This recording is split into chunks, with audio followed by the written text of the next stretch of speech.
Welcome. Today we're jumping into some really fascinating communication insights from a conversation with Jefferson Fisher.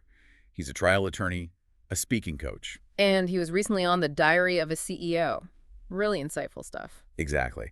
And what we want to do is pull out the practical strategies he shared, things anyone can use, in everyday life to get better outcomes. Right. His whole mission seems to be helping people argue less and actually say more, using words consciously to change things, relationships, work, just life. And his background really lends weight to this. I mean, a fifth-generation trial attorney. He's lived in these high-stakes communication arenas his whole career. Definitely knows a thing or two about persuasion, conflict, connecting through words. It's quite the perspective. Yeah. And interestingly, the original interviewer mentioned many listeners hadn't subscribed. So we figured, let's break this down and offer some extra value for everyone listening now. Good plan. So where should we start? Maybe with his first big idea Yeah. about control. Perfect. Let's talk about saying it with control. What does that actually mean in practice? Well, fundamentally, it's about managing that fight or flight thing that kicks in when we disagree with someone. Even small conflicts can trigger it. Oh, absolutely. You feel that heat rising sometimes. Exactly. So Fisher's big technique here is what he calls the conversational breath. It's basically a physiological sigh, Okay. 2 quick inhales through the nose, then 1 long, slow exhale, either nose or mouth. Huh. 2 short in, 1 long out. Yeah. And the science behind it is pretty cool. It actually interrupts that stress response. It calms your nervous system down, lets the analytical part of your brain take back over from the purely emotional reaction. I just tried it quietly here. Yeah, You genuinely feel a little reset. It's quite subtle but effective. it really is. He suggests maybe even doing it before a big presentation just to center yourself. Makes sense. He also talked about pauses, didn't he? How does just pausing help with control? Yeah. Seems like it might make things awkward. You'd think so, but no. Pauses actually signal thoughtfulness. They show the other person you're not just reacting, you're processing what they said. His example was asking, "How was your day?" If you pause just slightly before answering, it feels like you actually considered the question. Builds a bit of trust. Right. Instead of just firing back an automatic answer, Mm. it makes the exchange feel more deliberate. Exactly. And that leads to his other point about slowing down your speech. Yeah, why is slowing down so powerful? It just projects calm. Authority, even. Think about when someone's talking really fast, especially if they're emotional. It sounds anxious, maybe rushed. Sure. He used the line, "I already told you I'm not going to do that," said quickly. It sounds frantic. Said slowly, deliberately. It has way more impact, much more controlled. Yeah, you can absolutely hear the difference. And the last piece of this control puzzle was self-awareness, recognizing your own feelings. Crucial. Being able to notice, okay, I'm starting to feel defensive here is huge. It creates that tiny gap between the feeling and your reaction. A space to choose your response. Precisely. You can even say it maybe just to yourself. I feel myself getting defensive. Just acknowledging it can take some of its power away. It helps you regulate. Okay, so that whole package, the breath, the pauses, the pace, the self-awareness that's saying it with control, makes a lot of sense. It does. And the next big theme he hit on was saying it with confidence. Or maybe a better word is assertiveness. Right, he made a distinction there, didn't he? Confidence isn't something you just have. Exactly. He flips it. Confidence is the outcome of acting assertively. You build confidence by being assertive, not the other way around. Interesting, and he laid out those communication styles. Passive, aggressive, assertive. How does assertiveness fit in? Assertiveness is that middle ground. It's about respecting others and respecting yourself. Passive is all about the other person. Aggressive is all about you. Assertiveness finds the balance. So, being direct, but also kind. Directness with kindness. That's a great summary. And it often comes down to tiny word choices. He talked about the word just, for example. Ah, yes, the just trap. How does that weaken things? It minimizes what you're saying. Makes you sound hesitant. Like, I just wanted to check in versus I wanted to check in. See the difference? Yeah, the just makes it sound almost apologetic. Right. Removing those little qualifiers makes you sound clearer, more direct, more confident. It's funny how such a small word has that effect. Uh, She also mentioned saying more with less. Conciseness. yes. The idea that sometimes the more words someone uses to convince you of something, the less convincing it actually sounds. Like they're over-explaining. Kind of. The more words it takes to tell the truth, the more it sounds like a lie, is the phrase he referenced. Confident people tend to be more concise. They don't feel the need to ramble or justify excessively. That rings true. I've definitely seen that.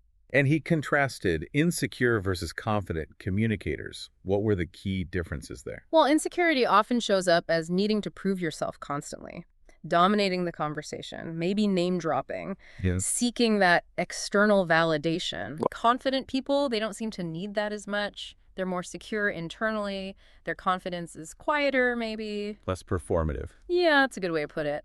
Which links to his point about triggers and how easily triggered people can be.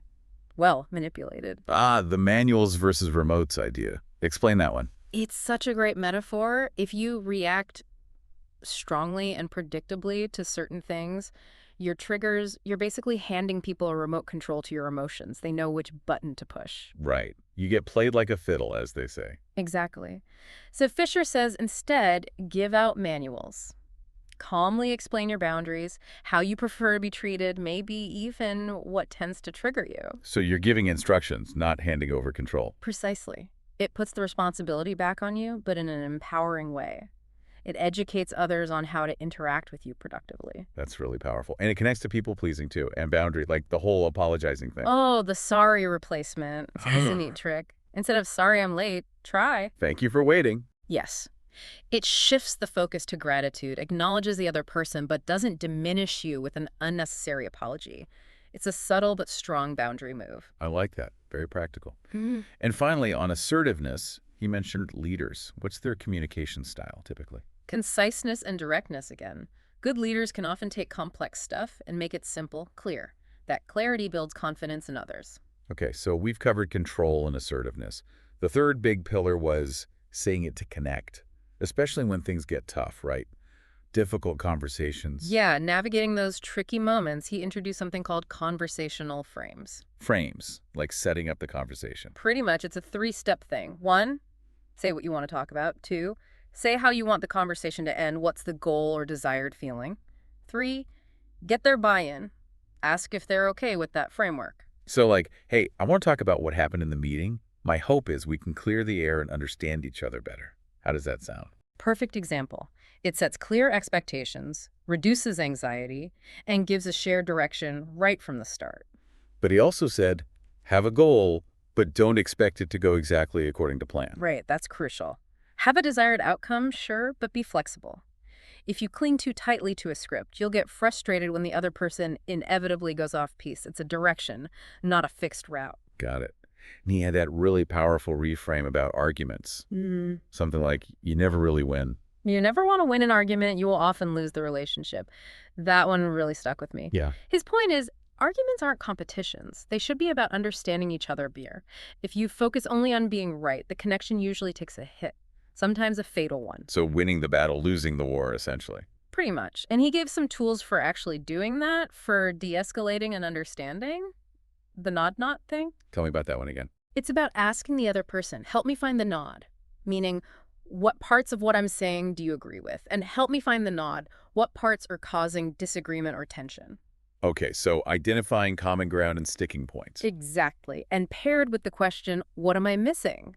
Which is just brilliant. Why is what am I missing so effective? Because it's humble, it shows you're open, it directly asks for their perspective, it acknowledges you might not have the full picture, it's incredibly disarming. It shifts from defending to inquiring. Totally. And once you find a nod, a point of agreement, you build on that first, then tackle the knots. He used that analogy of the 2 water glasses, too, to explain why asking questions first is so important. Oh yeah, the full glass. You can't pour your perspective into someone's mind if their glass is already full to the brim with their own stuff. So you need to let them pour some out first. We're asking questions. How did you come to believe that? Tell me more about your experience with this. You create space by being genuinely curious about their deeply held beliefs first. Which links to his point that who you see isn't always who you're talking to. The Bobby Lepre story illustrated that, didn't it? Brilliantly. The angry witness who wasn't really angry at Fisher, the lawyer, but was distressed about his mom's situation. People's reactions are often driven by stuff completely hidden from view.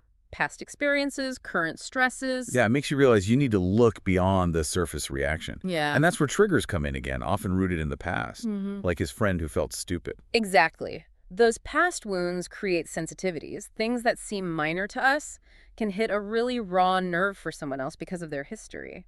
Understanding that helps you react with more empathy. So how do you deal with someone who gets triggered easily? It can shut down conversations so fast. His advice was basically create space. Don't push when they're triggered. Let them calm down. Physical distance, emotional distance for a bit. Okay, back off. Then, when you do talk later, frame it around understanding. Help me understand what happened there for you. Not blaming, just seeking to get it. Makes sense. What about just outright disrespectful behavior? Not triggered, just rude. He had that specific technique. Ah, the three-step response. Yeah, it's quite something. Step 1, silence. Just quiet for maybe 5 to 7 seconds. That sounds awkward. It is, and that's the part. It disrupts their flow. Step 2, calmly ask them to repeat it. Could you say that again? Ooh, making them own it. Exactly. Step 3, just let it sit there. Don't react immediately. Let the awkwardness hang. Often they'll backtrack or feel the weight of their own words. Wow, that takes some nerve, but I can see how it would work. He also mentioned the psychology behind insults. Something about dopamine. Yeah, the idea that sometimes people insult others to get a reaction, which gives them a little dopamine hit, an emotional rise. So how do you counter that? Be a wet blanket, as he put it. Don't give them the emotional reaction they're subconsciously seeking. Stay calm. Don't engage on that level. Refuse to play the game. Starve the dopamine monster. Kind of. And he also suggested using questions of intent for belittling remarks. Did you mean for that to sound rude? Or was your intention to condescend just then? It calls out the potential intent without being overly aggressive. Makes them reflect. Puts the ball back in their court. I like that better than just getting angry. He also had that killer phrase for really bad arguments. That's below my standard for response. Yes, that's such an assertive way to just disengage without getting dragged down. It really is. It sets a clear boundary about the quality of discussion you're willing to have. And the story about the sisters in mediation just asking one to repeat the nasty thing she said, that really showed the power of making someone hear their own words again. Yeah, it often takes the sting out of it. For both sides, when it's said again, deliberately, forces a moment of reflection. He did make a point, though, about differentiating between everyday rudeness and genuinely toxic people. Absolutely. Give grace for misunderstandings or bad days. Use these techniques. But if someone is consistently toxic, that requires much firmer boundaries, maybe even limiting contact. Protecting yourself comes first. Right. It's not about endlessly tolerating abuse. Yeah. Okay, last point on difficult talks. Self-priming. What's that about? Basically getting yourself in the right state before the conversation. Don't have crucial talks when you're exhausted or really stressed or emotionally fired up already. Check your own state first. Yeah, be aware of your own potential triggers going in. Maybe even visualize a calm, productive outcome. Prepare yourself mentally and emotionally. Good advice. And again, silence came up. Not just for disrespect, but just the general power of pauses. Yeah, silence creates space for thinking, for reflecting, and it can really unsettle someone who isn't being entirely straight because they often feel compelled to fill it. Okay, let's shift slightly. Small talk and boundaries. People hate small talk sometimes. Any tips from Fisher? His main tip was ask open-ended questions. Start with how, what, when, where. They encourage more than a yes-no answer. Get the conversation moving. Avoids the conversational dead ends. Exactly. And he suggested having a simple conversational goal, even for small talk. A goal for small talk, like what? Could be anything simple, like, my goal is to learn one interesting thing about this person, or just, my goal is to make this a pleasant interaction. It gives it a bit of direction, makes it feel less pointless. Interesting. Okay, and boundaries. Specifically, saying no. That's hard for a lot of people. Super hard. His advice was, be direct but kind. Don't make up elaborate excuses.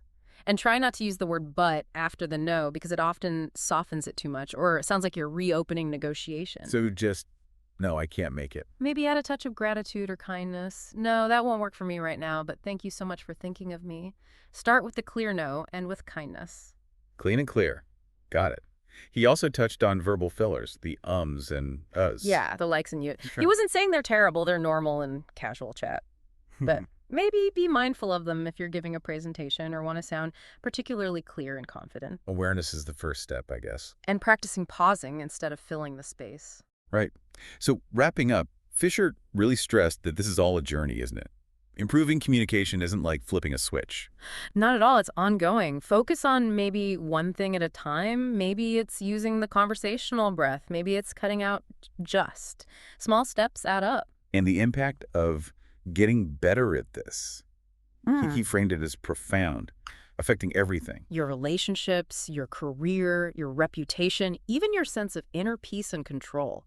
Words are powerful tools. Investing in how you use them pays off massively. He had that lovely final thought. All the world needs is one better conversation at a time. Yeah, it makes it feel achievable, doesn't it? It really does. So, the big takeaways we've unpacked. Say it with control, say it with confidence or assertiveness, and say it to truly connect. Yeah, those are the core pillars. Hopefully listeners can pick one or two things from all that to maybe try out this week. See how it feels. Definitely. And we wanted to leave you with the same final question posed to Fiser in the original interview. If you could send a message back 20 years to your younger self, what would it be? Ooh, deep one. What was his answer again? It was something like, you're doing a good job, but have a real heart-to-heart. You don't always have to chase what's next. Just be happy right here in the present. That's good advice for anyone, I think, especially now. It really is. In this digital age, real connection, clear communication, it feels more vital than ever. Couldn't agree more. Well, hopefully this exploration gave everyone some useful things to think about and maybe put into practice. We hope so too. Thanks for tuning in. See you soon.